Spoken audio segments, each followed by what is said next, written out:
Danger, Will Robinson. Max is doing the wiring again.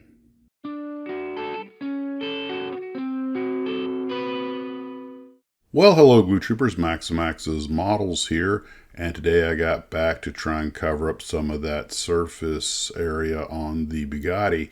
I started off by thinning out some perfect plastic with water. I probably got a little too thin, and smeared that all over the models, and it helped a little bit. I let it dry and sanded it down, but it absolutely did not fill in the texture across the surface from that 3D printed medium. And I decided before I start slathering more on there, well, I did put on a second coat, and then it gave some test prime shots. No, there was some improvement, but not much. You can still see that texture too much. So finally I said, you know what? Let's just slather the plastic putty straight onto the Navajo nose and just smeared around with my gloved finger and everything. It sounded a little better in my head, but anyway, you get the point. And that actually worked out pretty well. So what I may do now, once I got it smoothed out and sanded it down some, I shot this coat of primer on it. Like, okay, we're making progress. It's going to need some more, maybe some. Now put on some thinned out primer to help fill it in, but it's looking a lot better. I'm going to have to do that on the whole Bugatti because it actually has a worse surface than the Navajo. I had a hit test piece that I was practicing on, and I even took my pad sander to it to try and grind down some of that medium. Man, that stuff just does not go down without a fight. And it looks like this is going to be a heavy putty and smoothing job to get that skin surface to look the way we want it to. And well, okay, that's model building, right? The 3D printed kits, at least these, definitely leave something to be desired. That there's not only the quality of the file that you use, but also the machine that you use and the medium that you use. There's a ton of factors, just like in styrene kits. So a lot of potential here, but it's not going to be a threat to high-end styrene kits anytime soon. I got that sanded down, painted, primed, and let it harden overnight and get back to puttying and sanding it tomorrow.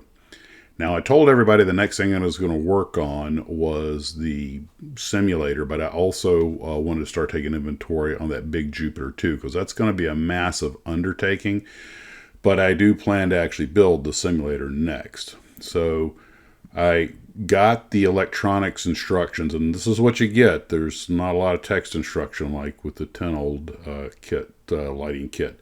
There's a lot of written instruction here on where everything goes, but this is pretty much how you wire it up.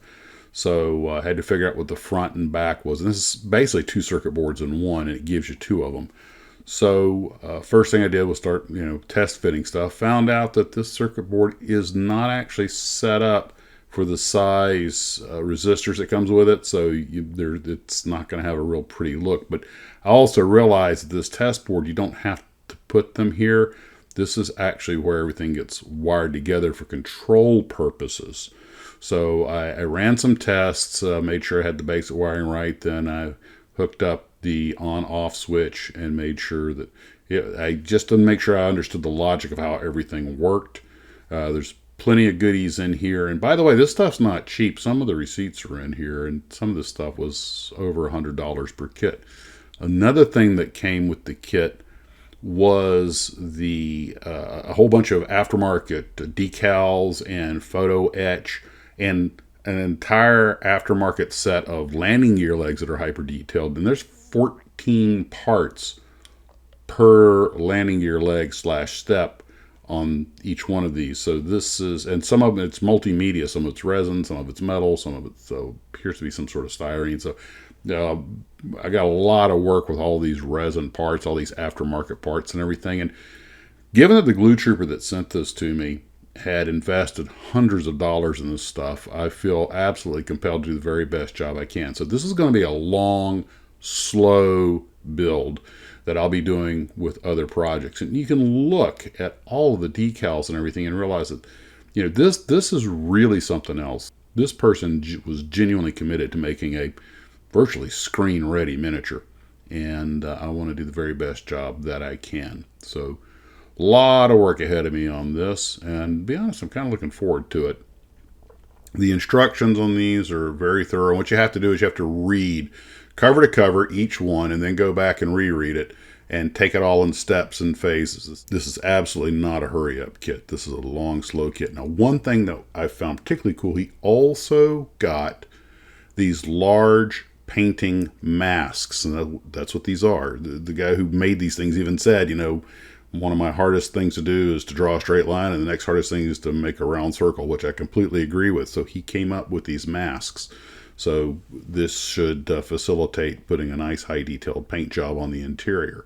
As big as this kit is and as well lit as it is, it's going to be, you know, everything's going to show. So I will get into this in phases, a little bits at a time. You know, don't want to approach burnout.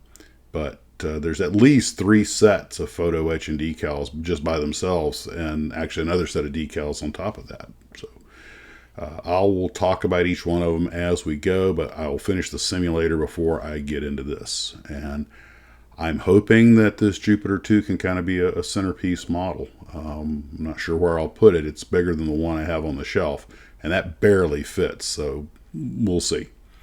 But that's what I got done today. We did have some really horrible weather. The power went out several times, so that sort of curtailed my activities. But, you know, not a big deal. Everything's up and running here now, and I will proceed at pace. I'll be gone the next few days. I might get a little something out tomorrow, but if not, I will see you guys on Monday. You take care of yourselves, and as always, model on.